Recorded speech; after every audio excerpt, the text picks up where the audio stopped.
So welcome students. Today we will study the fifth poem, that is The Indian Upon God by W.B. Yeats. You have already studied a poem when you are old by same W.B. Yeats. William Butler Yeats is a very famous poet, Irish poet, and we have already studied about him. This poem is also a very important poem. So let us see the introductions of this and a small summary. Then we'll go to the text of that. The Indian Upon God is a beautiful poem written by William Butler Yeats, an Irish poet and the greatest English poet of the 20th century. We have studied the poem When You Are Old, written by him. His poetry brought about the Irish literary revival. He is among the great love poets of the world. The poem brings about the attitude of Indians towards God. When a foreigner comes to India, he observes that Indians have a lot of faith in God. Wherever they go, they wish, they just bow, they make a sign of the cross, or they do something. So that is what the foreigner observes about Indians. The speaker passed along the water's edge, below the humid trees. It was evening time, and the speaker saw a moorfowl pacing on a grassy slope, and they were chasing each other in circles. The eldest moorfowl says that God, who holds the world between his bill, is an undying moorfowl. Here what happens, whatever the speaker comes across, they say that God is in my image. God is made in my image. So here the first one is the moorfowl. So the moorfowl says that God is an undying moorfowl. He is in my image. Then the rains come from his dripping wing, and the moonbeams from his eye. Here it refers to God only. But the moorfowl tells that God is nothing but the undying moorfowl. Then the speaker goes further and hears a lotus speak. Lotus. Then what the lotus says? The lotus speaks about God, who made the world, hangs upon a stalk. See, the lotus flower is floating on the water, but it is at the bottom there is a stalk. It is holding that. So similarly, the lotus says that God, who made the world, hangs upon a stalk. The tinkling tide drops between the petals. That means the rain which comes from the sky, it is coming from the petals of the lotus. That means lotus represents God here. Then the speaker moves further and sees a roebuck, roebuck, say that God, who is the stamper of the skies, is a gentle roebuck. Roebuck also tells God is nothing but a roebuck. He is the stamper of the skies. Then after going a little further, he heard a peacock say that God, who made the grass, the worms, and the feathers, is a monstrous peacock. So God also is a peacock, a great peacock, monstrous peacock, who waves his languid tail, beautiful tail, all night, lit with myriad spots of light. So peacock always opens his wings and shines and then starts dancing. Similarly, God is also a monstrous peacock. So the poem clearly tells that every Indian who is on the way, for example, the lotus, the roebuck, all they think that God is in their own image. Let us see the text, then we'll go to the questions. I passed along the water's edge below the humid trees. Here also we have to say the speaker, not the poet, speaker in the poem. The speaker in the poem is passing along the edge of the water under the humid trees. Humid means because of water, trees are very green. They are humid means wet, green trees. My spirit rocked in evening light. The speaker, spirit, that means is quite enthusiastic, quite happy in the evening. The rushes round my knees. Under the trees, there are a lot of small plants, and they are called as the rushes. And they are just around his knees. They are coming up to his knees. My spirit rocked in sleep and sighs. Is quite happy. And then saw the moorfowl pace. Then just as he was passing, he saw a moorfowl walking. Pacing means just walking. All dripping on a grassy slope. There were many moorfowls. They were just passing along the grassy slope, and saw them cease to chase each other round in circles. So they were all running round and round, chasing one another, and heard the eldest speak. So the moorfowl, among the moorfowls, the eldest moorfowl speaks. What does it say? Who holds the world between his bill? See, his is capital because it represents God here. So God is holding the world in his bill, and made us strong or weak is an undying moorfowl. So who is God? God is holding the world between his bill, and he is a moorfowl, but he is an undying moorfowl, and he lives beyond the sky. He lives in the sky. The rains are from his dipping wing. Whatever the rain comes from the top, it is coming from his wings, from the dripping wings. And the moon beams from his eye. When the moon comes, the moon's beams, they are coming from his eye. Whose eye? The undying moorfowl, and that is God. Then I passed a little further, just went some more, and heard a lotus speak. Next was lotus. First was moorfowl, the second is lotus. Who made the world and ruleth it? He hangeth on a stalk. So the lotus speaks that who made the world? That is God, who made the world and ruleth it. Ruleth means Old English. It means rules. S form is written as ruleth. And rules the world. He hangeth on a stalk. He hangs on a stalk. Just like the lotus.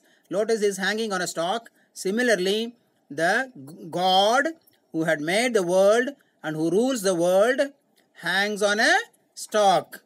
Then, for I am in his image. The lotus says that I am in his image means God is in my image. And all this tinkling tide, the waves, the tinkling tides, is but a sliding drop of rain between his petals wide. So here the lotus has got petals.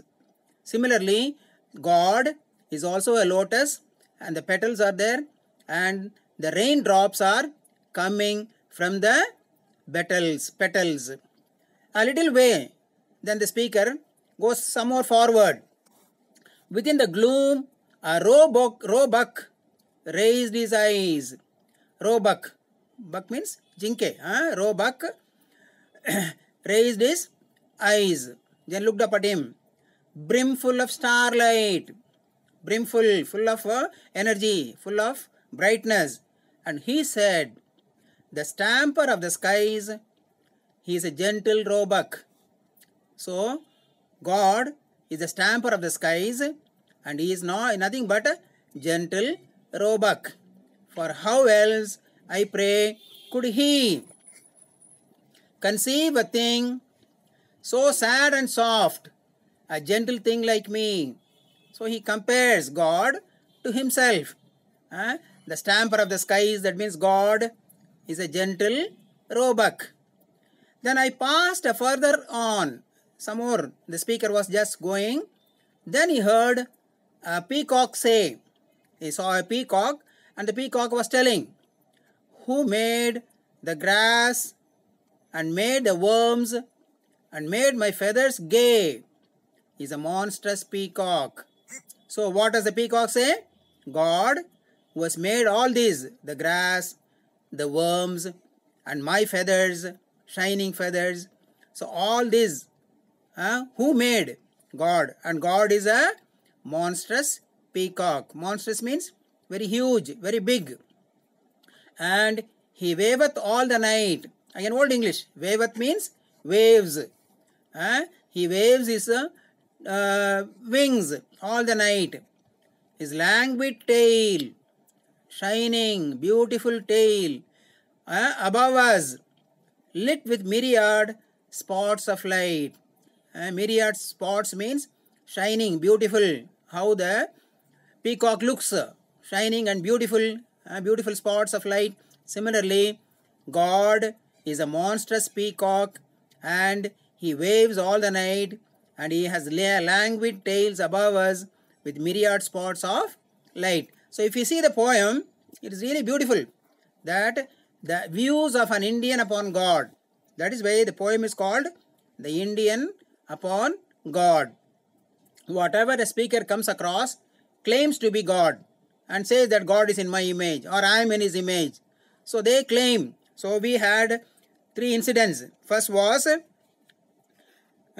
moorfowl. The eldest moorfowl was telling. Then second we had the lotus. Then we had the roebuck.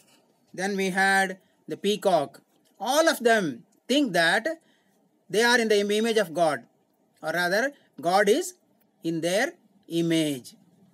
So now let us see the questions. I have framed some questions. Let us see. Where was the speaker walking? Where was the speaker passing?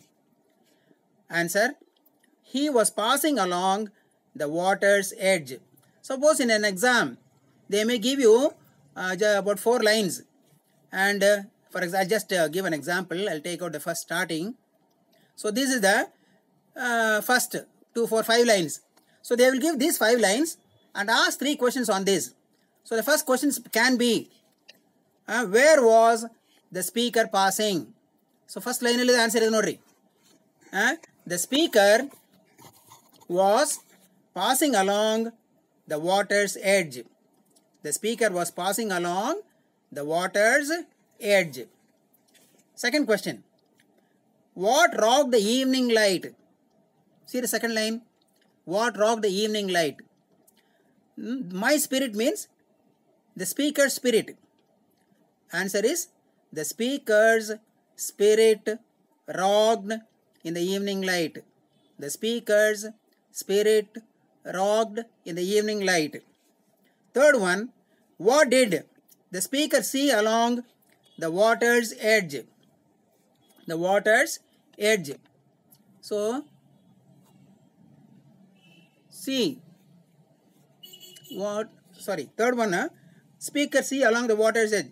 He saw the moorfowl pacing on a grassy slope. He saw the moorfowl pacing along the grassy slope. Next one, who were chasing each other in circles? Who were chasing each other in circles? Answer. Fourth line. The moorfowls were chasing each other in circles. The moorfowls were chasing each other in circles. Then we have the fifth one. Who holds the world between his bill? Who holds the world between second stanza nodi? First line alle barutade. Who holds the world between his bill? Answer. He is an undying moorfowl. He is an undying moorfowl. It represents God only, but you have to answer. He is an undying moorfowl. Next one. Where do the rains drip from? Where do the rains, third line, where do the rains drip from? The rains drip from the undying moorfowl's wing. Is dripping wing means the undying moorfowl adu. So the rains drip from the undying moorfowl's wing. Who is made in his image? Who is made in his image? Answer. Next come to the lotus. First line nodi. For I am in his image made. So, the lotus is made in his image. The lotus is made in his image. Then, who is the stamper of the skies? Who is the stamper of the skies? Fourth line. So, who is the stamper of the skies? The gentle roebuck. The gentle roebuck is the stamper of the skies. The gentle roebuck is the stamper of the skies. Next, ninth one. Who made the grass, worms, and the peacock's feathers? Who made the grass, worms, and the peacock's feathers? God. The monstrous peacock made the grass, worms, and the feathers. That is next stanza. God, who is a monstrous peacock, made the grass, the worms, and the feathers. Last question. What is lit with myriad spots of light? Last line. What is lit with myriad spots of light? Answer. The peacock's languid tail is lit with myriad spots of light. The peacock's languid tail is lit with myriad spots of light. So with this I have framed nearly 10 questions. So what they will give you? One stanza. Here one stanza means here 5 lines are there. Okay. On that there are 3 questions and easily you can get them. First line, second line, third line we just see and then get the answer and write them down. So, but it is a very important poem. Exams generally they ask from here. I told you starting onwards, Ozymandias is important, Playthings is important, and this is also important. Okay, the next poem is Sonnet 55. Let me see. Sonnet 55. See what happens, you know. You must know about a sonnet. See, William Shakespeare, starting Romeo and Juliet, we have studied about him. He is the greatest, one of the greatest English writers and the greatest playwright of all time. Nobody has excelled him till today. Okay. Even they have built a temple for Shakespeare in England. Temple. That means we build temples only for God. They give so much of reverence and value, respect to Shakespeare. They considered him as something great. So, William Shakespeare is the greatest playwright and he has written a lot of plays and long poems also, narrative poems, and 154 sonnets. In high school, you have studied about sonnets. A sonnet is a poem of 14 lines of descriptive nature. It consists of 14 lines. And there are 2 kinds of sonnets. If it is a direct class, I would have explained much better. 2 kinds of sonnets. One is English sonnet or Shakespeare sonnet and Italian sonnet or Petrarchan sonnet. So, English sonnet consists of 12 lines only, 3 quatrains and 1 couplet. That means 4 lines 3 times. Then lastly 2 lines together. 3 quatrains, 4 lines 3 times. Then lastly 2 lines. Okay. It has got some specific rhyming pattern and all that. In 10th standard there is something about these things, sonnets and all that. Okay. And then Petrarchan sonnet is different. Petrarch is an Italian writer. So, his sonnets consist of octave and sestet. 1 octave means 8 lines will come together, followed by 6 lines. So, total 14 lines. Both the kinds of sonnets will have 14 lines only. English sonnet will have 3 quatrains and 1 couplet. Italian sonnets will have 1 octave and 1 sestet. 8 plus 6. Okay. Here, it is an English sonnet. There is supposed to be space after 4 lines, but they have not given. They have given all the 12 lines together. And end we have 2 more lines. Okay. So this sonnet 55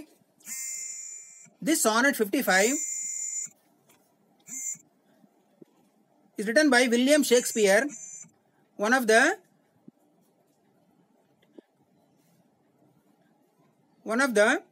greatest English writers and the greatest playwright of all time. He wrote about 154 sonnets, and some are addressed to his friend and patron called the Earl of Southampton, and some are addressed to a lady, as preferably the maid of honor to Queen Elizabeth. So like that it goes. This sonnet is addressed to the beloved by the speaker. The speaker says that neither marble nor gilded monuments can outlive this beautiful rhyme. This beloved will outshine in these lines more than the unswept stone besmeared with the passage of time. See, unwanted wars overturn statues and destroy the wonderful works of masonry. Even the sword of Mars and the fires of war cannot destroy this living record of the beloved's memory. The beloved march against death and all enmity, and she will be remembered even in the eyes of posterity. That means till the end. The speaker concludes that his beloved will live till the end of the world. The sonnet is a tribute to all the lovers. So among the sonnets, this is one of the sonnets, but there are better sonnets than this. But this has been prescribed. So it is, since it is there, we'll just discuss about this.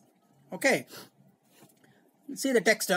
Not marble nor gilded monuments of princes shall outlive this powerful rhyme. Rhyme means this poem. This poem is addressed to the beloved. So even the greatest marbles and gilded monuments of princes cannot outlive, cannot outshine this powerful rhyme. But you shall shine, the beloved will shine more bright in these contents, in these lines, in these words, than unswept stone besmeared with sluttish time. That means there are monuments, there are big stones, engravings, they are not swept and they are besmeared with a lot of time and they all die away. But this will remain. When wasteful war shall statues overturn, when wars happen, the lot of waste and statues are destroyed, and broils root out of work of masonry, great works of masonry, buildings, architectures, they are being destroyed. Nor Mars his sword, or war's quick fire shall burn the living record of your memory. Even the sword of Mars, it's a historical story in Mars, and the fires of war, when there is a war, a lot of bombing will be there, fires will be there, none of them can destroy this living record of your memory. They are all addressed to the beloved. Against death and all oblivious enmity, it will survive against death and all enmity. Shall you pace forth, you will go forward, you will walk forward, your praise shall still find room, even in the eyes of posterity, that wear this world out to the ending doom. So this is about 12 lines. Then we have 2 more lines extra. I told you it will be 14 lines. Sonnet will have 14 lines. The last 2 lines. So, till the judgment that yourself arise, you live in this and dwell in lover's eyes. Dwell means live. Okay. So, till the judgment, the doomsday in TV, that is the end of the world. Till the end of the world, you will live. My beloved will live. That means the love will continue and dwell in lover's eyes. It will be always there. This is a tribute to the lovers. How their love continues to remain in spite of all the difficulties, all the war, distractions, time, and death, everything. So this is a tribute. It's not a very important sonnet, but just we are studying. Generally they don't ask in the exam. Just we should know. So let us see the questions. What shall outlive the powerful rhyme? What shall outlive the powerful rhyme? So starting itself you can see that is not marble or gilded monuments. Answer is neither marble nor gilded monuments shall outlive the powerful rhyme. Neither marble nor gilded monuments shall outlive this powerful rhyme. Second one, how shall the beloved shine? Answer, the beloved shall shine brighter than unswept stone. The beloved shall shine brighter than unswept stone. Third one, what will overturn the statues? What will overturn the statues? Just carry on coming one by one. The statues are there. That is on 2, 4, 5, 5th line. So answer is wasteful war will overturn the statues. Answer is there only. But you have to find out. Wasteful war will overturn statues. What do the broils root out? What do the broils root out? Again next line. 2, 4, 6th line. The broils root out the work of masonry. Broils root out the work of masonry. Next one. What shall not burn the living record of the memory? What shall not burn? Again, next line only. What is that? Here, the living record of your memory. That is the sword of Mars and the fires of war. That is, neither the sword of Mars nor the war's quick fire shall burn the living record of the memory. Answer is there. You have to pick up and write in slightly modified form. Okay, next one. How shall the beloved pace forth? Again, it is there. Pace forth. The beloved shall pace forth against death and enmity. All oblivious enmity. So the beloved shall pace forth against means against death and enmity. Where shall praise find room? Praise. Where shall praise find room? Last line nodi. The praise shall find room in the eyes of all posterity. In the eyes of all posterity. So these are some of the questions I have framed. So you must read the question, go to the stanza. Only 4 or 5 lines will be there. They won't get the full poem.